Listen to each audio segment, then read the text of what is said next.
최근 해외에서 무섭게 성장 중인 한국 문화산업 분야가 있습니다. 바로 웹툰인데요. 웹툰에는 K-웹툰이라는 K 수식어를 붙이지 않아도 됩니다.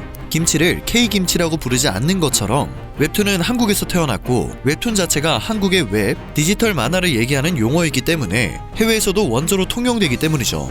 웹툰은 K-팝처럼 한국을 대표하는 컨텐츠 형식이 되었습니다. 그리고 전 세계에 부는 웹툰 열풍을 가장 두려워하는 것이 바로 일본입니다. 만화라고 하면 일본을 대표하는 컨텐츠였는데 이 자리를 한국에 뺏기는 현상이 나타나고 있기 때문이죠. 일본은 애니메이션의 성지라고도 불리는 만화와 애니메이션, 비디오 게임 전문 매장들이 줄지어진 도쿄 아키하바라와 같은 관광지가 있을 정도로 만화에 대한 국민적 관심이 높은 나라입니다. 또 잘 알려져 있듯이 세계 만화, 애니 시장은 미국과 일본이 1, 2위를 차지하고 있죠. 그러나 이 두 시장은 오래된 만큼 기존 출판 만화 비율이 압도적이었습니다. 시대의 흐름을 따르지 못했다고 볼 수 있는데요. 일본의 경우 지난 2020년부터 디지털 만화 시장이 출판 만화 시장을 따라잡기 시작했습니다.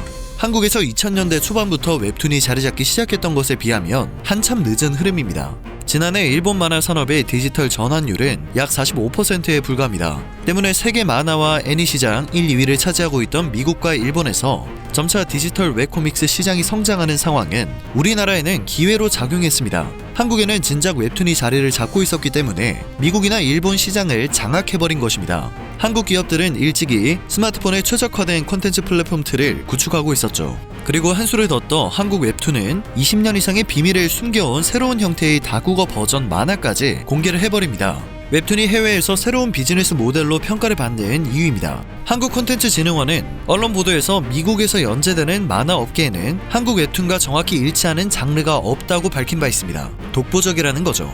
웹툰은 기존 만화 산업과 다른 장르로 발전했고 스마트폰을 기반으로 한 콘텐츠로서 기획부터 제작, 유통까지 전 과정이 네트워크 환경에 이미 최적화가 되어 있습니다.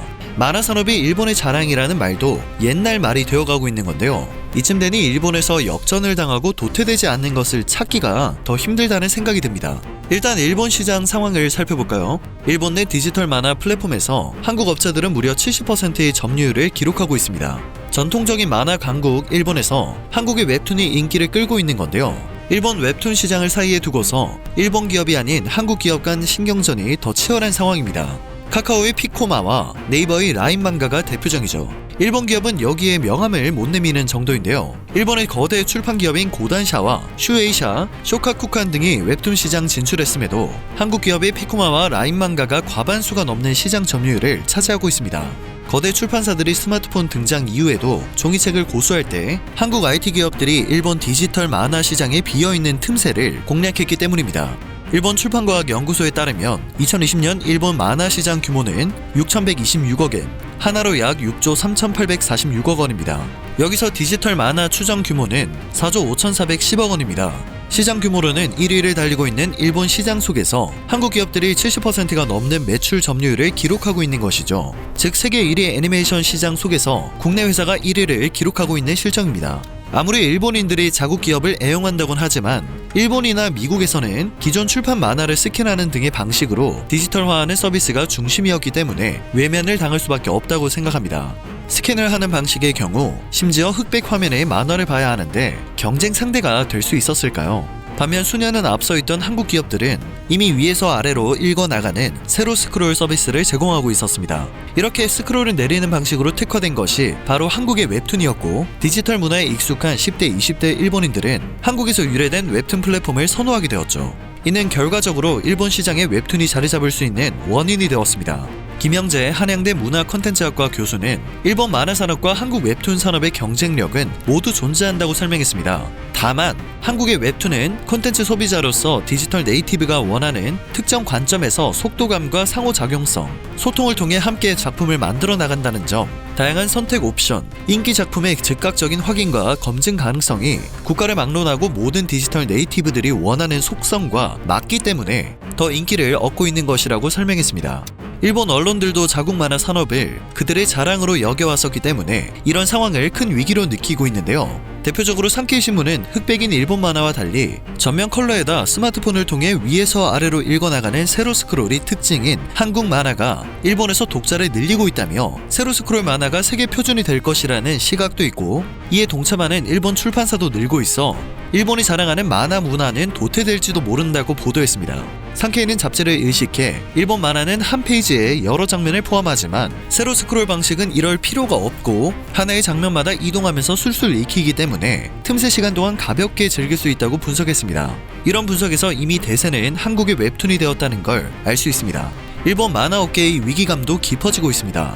일본 만화 플랫폼 코르크의 임원은 한국 웹툰의 세로 스크롤과 풀컬러가 세계 표준화가 되고 있다며 이대로는 일본 만화의 장점이 세계에 전해질 수 없게 된다고 우려를 표했습니다. 이어 세로 스크롤로 만화를 제작하면 일본의 세계 시장을 다시 제압할 수 있지 않겠냐며 형태는 바뀌어도 만화 문화를 잃지 않으면 된다는 말로 그들에게 닥친 위기에 희망을 부여하며 정성껏 상황을 포장했습니다. 그러나 많은 일본 만화 작가들은 이미 전투력을 상실해버린 상황입니다. 한국과 너무 비교가 된다는 건데요. 일본 만화 시장의 경우 생태계 구조가 상상 이상으로 치열하고 고인물들이 지상 낙원이기 때문에 신입들의 입지를 다지기 굉장히 어렵습니다. 고인물들이 자민당처럼 지들끼리 해먹는 상황이니 장인 정신의 부작용이 나타나 트렌드를 따라잡지 못하기도 하죠. 느려 터지는 전개는 덤입니다. 또 일본 만화 시장에서는 연재를 하다가도 반응이 석연치 않으면 바로 만화 잡지를 종결시켜버리는 일도 비일비재합니다. 한 일본 작가는 자국 시장에서는 작가가 10%, 잡지사가 90%의 개런티 수입을 가져가는 것에 비해 한국은 작가가 70%, 웹툰 사이트가 30% 정도의 수입을 가져간다는 현실을 지적했습니다. 너무 차이가 나는 대우 때문인지 일부 일본 작가들은 한국 시장 구조를 듣고도 이 구조를 아예 믿지 못하겠다는 반응을 보인다고 합니다. 더군다나 서비스도 팩스 문화급으로 제공을 하고 있으니 일본 만화 시장이 한국 웹툰 시장에 먹히는 것은 당연한 일입니다. 한편 세계 시장을 장악한 한국 웹툰은 더 성장할 것으로 예상되고 있습니다. BTS의 인기와 오징어 게임 등의 성공으로 한국의 영화와 드라마, 음악 등 한류 콘텐츠에 대한 전 세계의 관심이 그 어느 때보다 큰 상황이어서 웹툰 열풍이 유럽에까지 불고 있기 때문입니다. 일본과 동남아, 북미 지역을 접수한 웹툰이 유럽에서도 본격적인 인기를 끌기 시작한 것입니다. 프랑스의 경우 여전히 핸드폰이나 PC보다는 책으로 만화를 보는 사람들이 많은데요. 인기 웹툰이 오히려 종이책으로 만들어져 만화 가게에 등장할 정도로 한국의 웹툰이 과거 일본의 망가처럼 팬들을 확보해 나가고 있다고 합니다. 한국의 웹툰은 영화와 드라마 산업의 실험장의 역할도 하면서 컨텐츠 산업의 생태계를 굳건하게 만들고 있습니다. 그래서 프랑스 일간 르몽드에는 한국 만화의 발전을 사례로 들며 프랑스 정부의 컨텐츠 지원 부족을 질타하는 기고문이 실리기도 했습니다. 제작비가 비교적 작은 웹툰을 기반으로 많고 다양한 창작자들이 활동하고 이들이 다시 영화와 드라마로 이어지면서 문화 콘텐츠 산업의 자양분 역할을 하고 있기 때문입니다. 미생과 이끼, 신과 함께 등의 컨텐츠처럼 말이죠. 콘텐츠진흥원 유럽센터장은 한국산 웹툰은 이미 프랑스를 비롯한 유럽의 디지털 콘텐츠 시장을 주도하고 있어서 온라인 시장이 커질수록 웹툰의 인기는 점점 더 확산할 것으로 보고 있다고 설명했습니다.